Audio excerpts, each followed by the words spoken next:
ABCD! Chris, did you see Turning Red? Yes. You finally saw Turning Red? Yes. Okay, how much of Turning Red did you make it through? I watched it all. You watched it all because you're a glutton for punishment. It was a painful process. I watched it because I was actually seeing people saying good things about it. Mm-hmm. But now I'm starting to wonder if they were just paid. Disney wouldn't do that. They don't pay anybody. I also watched it because it's a PIXAR movie, and I have not missed not one PIXAR movie. Mm-hmm. This did not seem like a PIXAR movie at all. Mm-hmm. Like, even the artwork. Somebody said that this movie was better than Encanto. And I was like, really? Then how come I'm not hearing a lot of people talk about this movie like I do Encanto? This movie sucked balls. Probably the worst. It's literally probably the worst Pixar movie I have ever seen. It's even worse than Cars 3. Okay. Go ahead and justify your hate. This movie is just about a girl who is like literally growing up.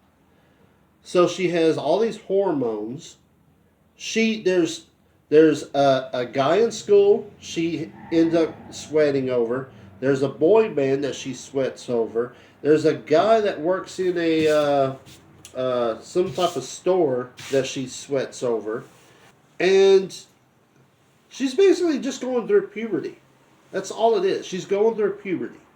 And that's what this movie's basically about. Okay? She has a group of friends who are just weird as shit.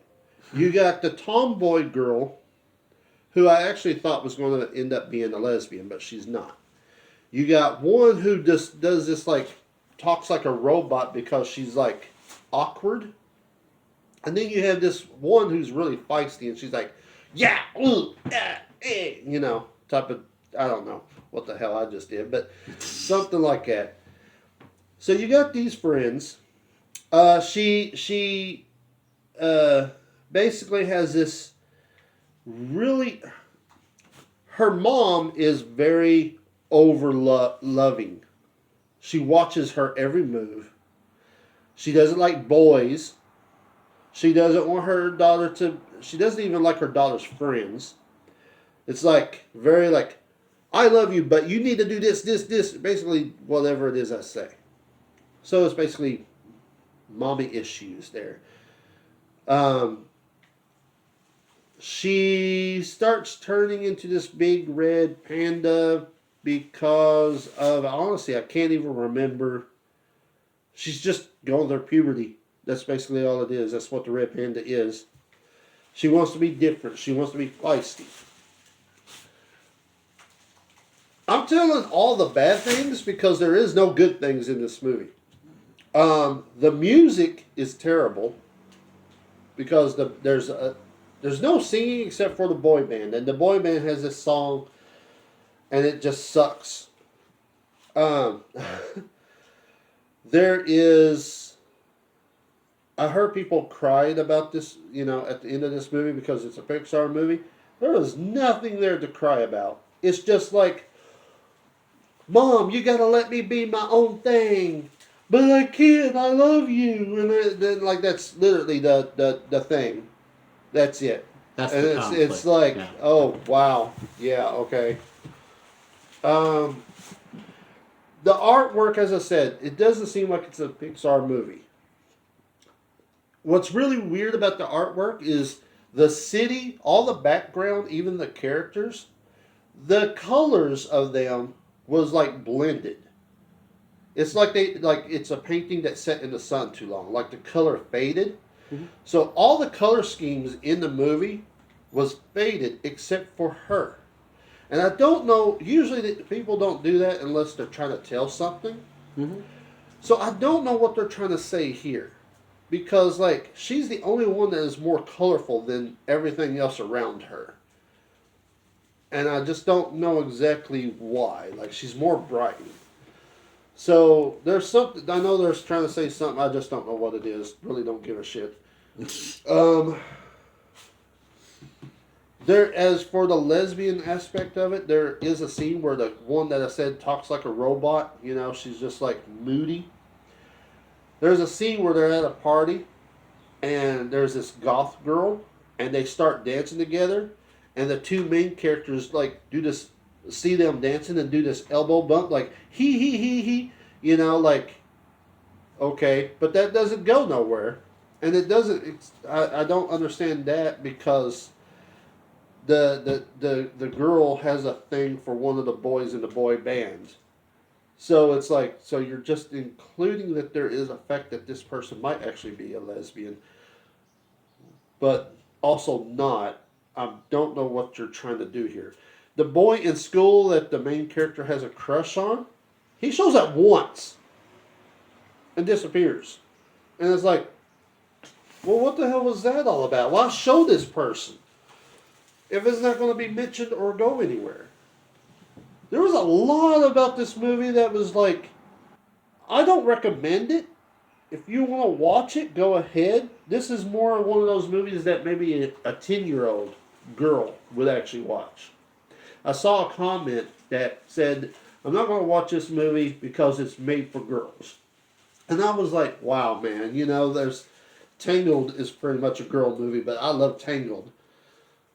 You know, stuff like that. But watching this movie, yeah, this has female, very young female all written all over it. Like this was just made for little girls who I wouldn't consider lost. Just they just want to see a big red panda. Confused.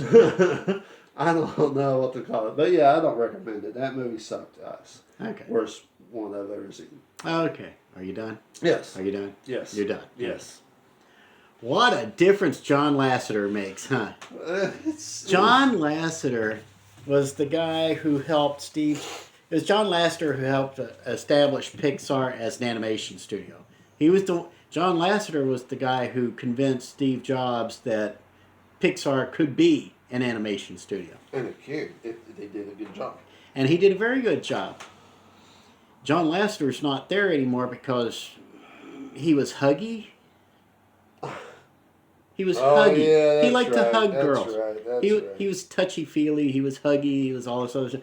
So he's got to go. I believe he's now at Skydance Entertainment over at not 20th Century. He's at Universal, I think. He's with Skydance Entertainment, and I believe Brad Bird just joined him over there. Brad Bird was the guy responsible for The Incredibles and a bunch of other stuff. So all your visionaries are now gone from Pixar. Okay. And what you get is Turning Red. Now, Turning Red, good Lord. All right. Your Uncle Juju is a frustrated storyteller, right? Because your Uncle Juju he's mentally constipated when it comes to storytelling. He just cannot squeeze it out. Okay. I have pinched loafs with better storylines than this one. This is an allegory about a girl's first period. Let's just go ahead. Spoiler alert. That's what it's about. It's about a 13-year-old girl having her first period. And you can tell this was going to be a dumpster fire from the beginning because, first of all, Disney put this on Disney Plus. Right. Understand something, okay? Animated films are expensive AF to make, okay? Even CGI ones, especially Pixar.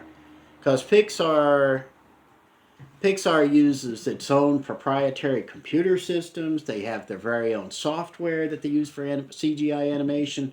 Pretty much one of the standard animation software packages on the market. Okay, that's Pixar. Yeah. There's a lot of legacy cost. It cost Disney, which basically now owns Pixar, a fortune to make this film, and yet they pushed. Just like they did with Luca, they pushed this out on Disney Plus. Which I gotta say something about Luca too. The reason, and Pixar was upset that this didn't get a theatrical release, okay?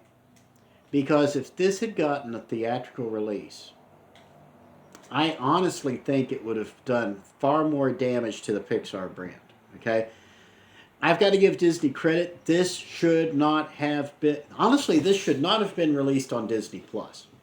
This is, God, I don't want to be one of those jerk critics who sits there and makes some kind of sexual innuendo, but this is a mental circle jerk on the part of Pixar storytelling. Okay? Somebody at Pixar got a rag up their coochie and decided we need to do an entire movie about a girl having her first period, and we're going to make it metaphorical by turning her into a large red panda because, you know, when you're on your period, they're swelling, you're retaining water, so you balloon up, and of course there's blood involved, so you're turning red, and so all this other foo-foo-foo. And of course, let's not get started on the pubic hairs. That's why it's big and furry. Oh my God, stop sexualizing 13-year-olds, okay? I actually tweeted this out. Stop grooming underage children, you a-holes. This movie... Okay, now first of all, let's leave all the biological stuff out, okay? This is supposed to be a coming-of-age film.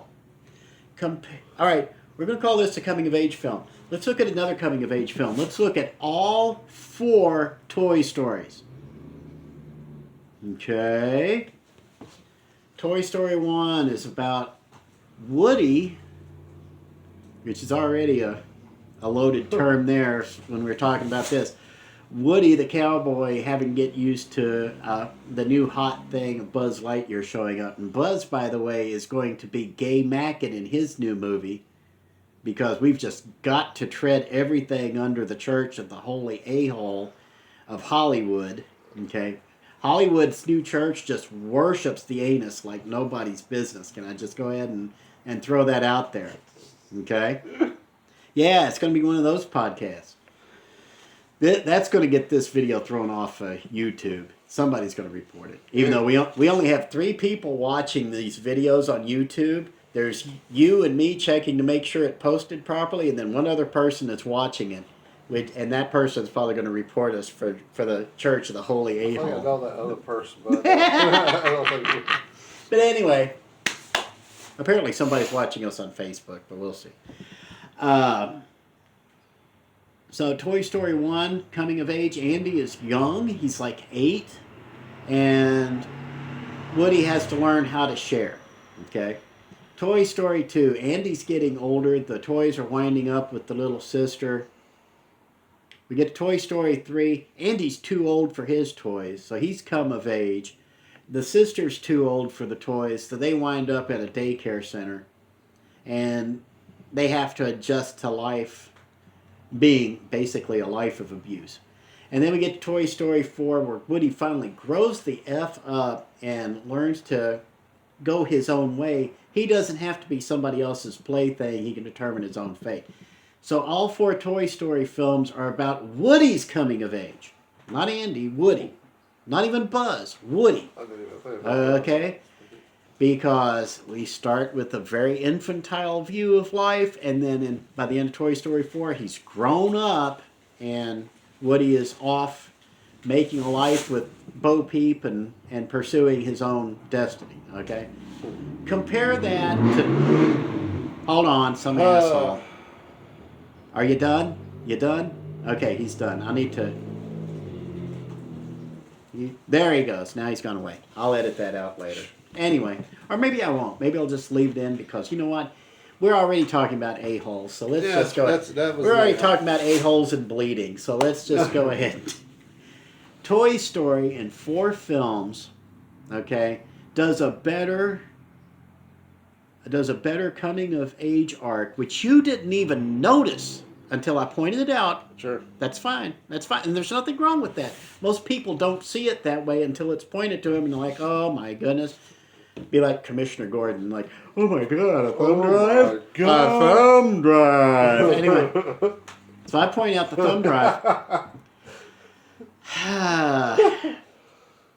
This is a film of coming of age stories, okay? That's what the entire film is about, and they blow it completely. Just completely blew it. The girl's trying to be everything to everybody. Okay, she's a classic overachiever. Asian, of course, because Asians always overachieve. So we're reinforcing stereotypes right from the get-go. Works in an Asian American temple.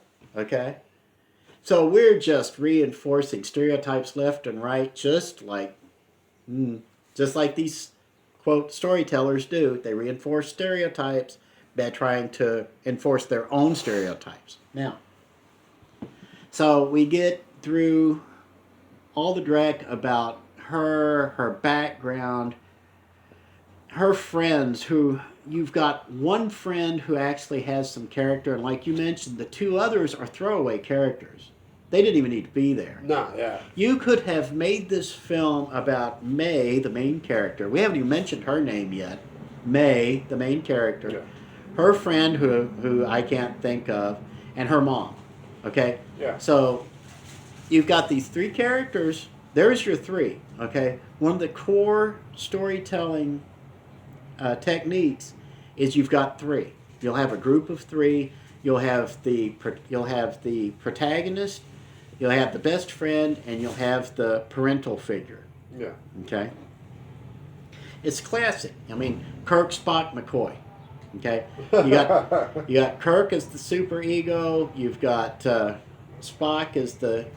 Well, you've got Kirk basically as the ego, Spock as the super ego, and McCoy is the id. So you've got May is basically your ego here. Mom is super ego because she's the one controlling, and the friend is the id. Okay. You could have made it about those three, and you could have told a better story by focusing on those three. You focused on the wrong characters. There's a movie that came out back in the 90s called Now and Then. Remember that one? Mm-hmm. About a group of girls, coming of age movie. They did it pretty good. They did a lot better than this one. Oh, way better than this one. Now, while we're saying that, like you said, Now and Then was a better coming of age movie. The Stand By Me was a better coming of age movie than this one. Yeah. Hey, guess what? What? PIXAR has a long history of ripping off other people's ideas. Yes. They come by it honest. That's why they went with Disney, because Disney has a long history of ripping off other people's ideas. Lion King, the White Lion. But anyway, look those two up and wait for the cease and desist from Disney.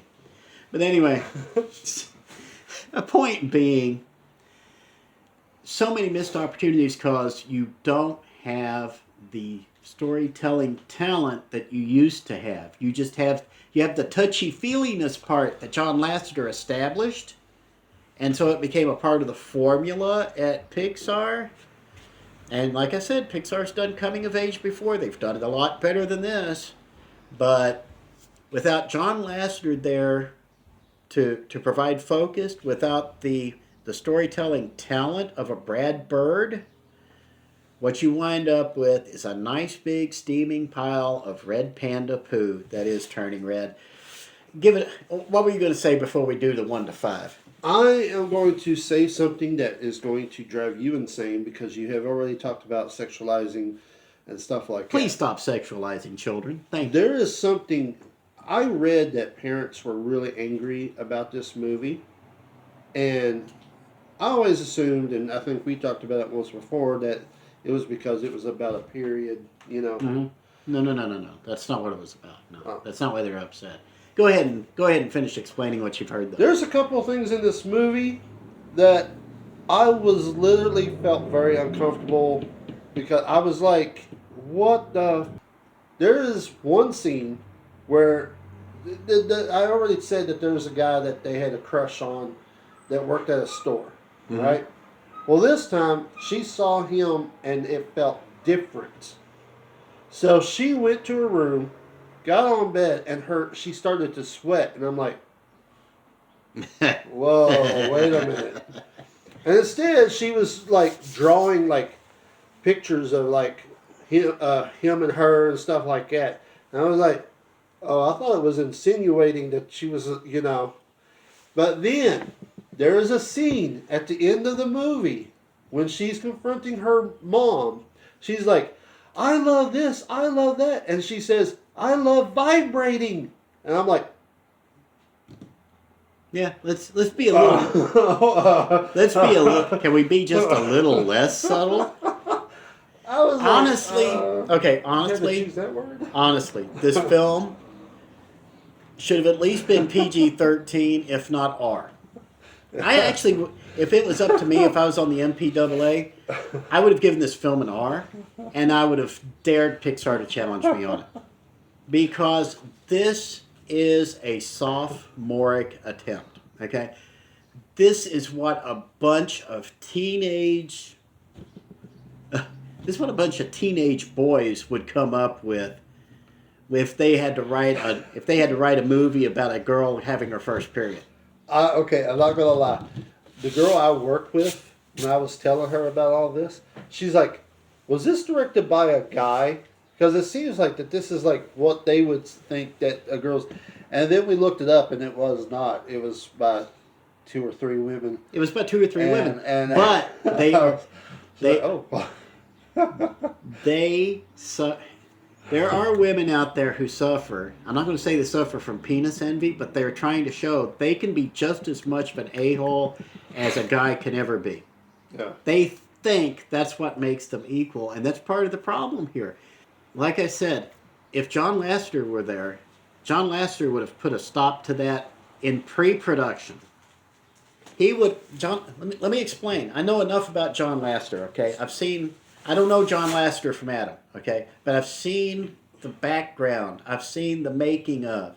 I've seen enough of John Lasseter. I think I understand his concept a little more. When you produce an animated movie, you start out basically with a comic book, okay? Basically, you take a big empty wall, you start sketching out things onto note cards along with story beats, and you just make an entire wall full of story beats and extremes on the art and stuff to give people an idea of what the story you're telling. Turning Red would have put that on the wall, and John Lasseter would have come in, he would have read it, he would have listened to it, he'd have torn every single one off the wall and said, "Start over. You will not make this film." Now, before I wrap this, let me say he probably would not have approved of the art style just because it is so amateurish. This is a non-anime fan's idea of what anime looks like. Okay?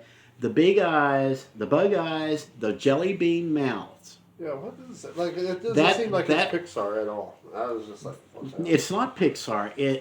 It's somebody at Pixar's idea of what anime is supposed to look like. Go check your phone. His phone's screaming at the background. Okay.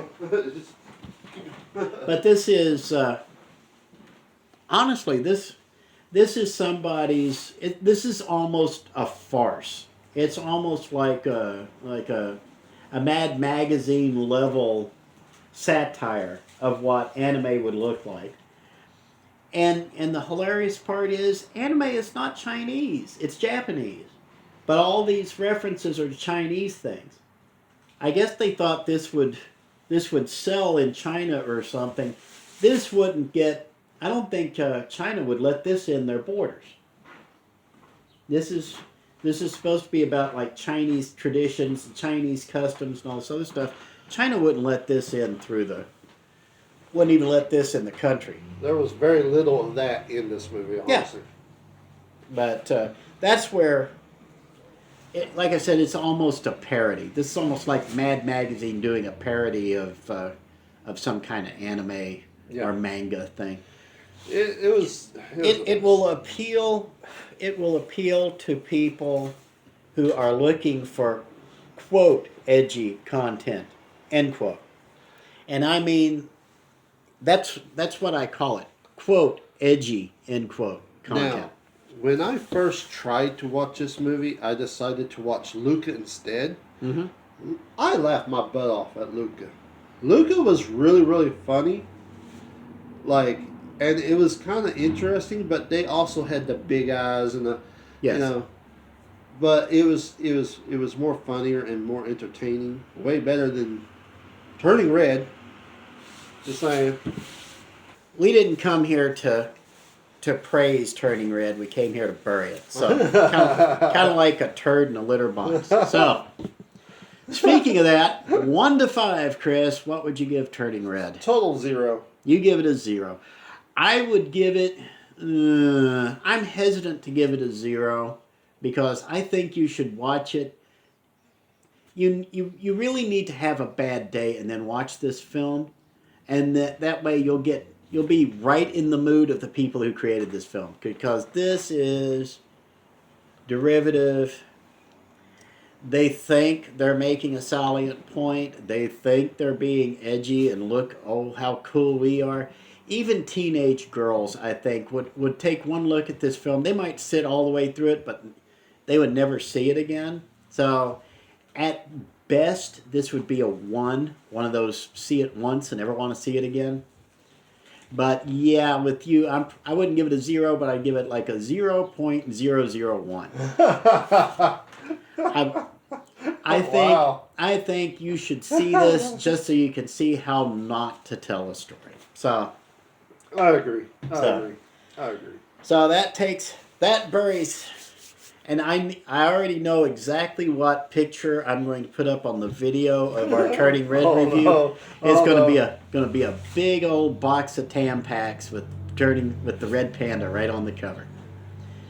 Or better yet, it'll be an open box of Tampax, and it'll have a bunch of little turning red panda heads on top. Oh, well done. I like that. Basically, because if I tried putting up a cigarette with the red panda as the lit end, I'd be thrown off YouTube. So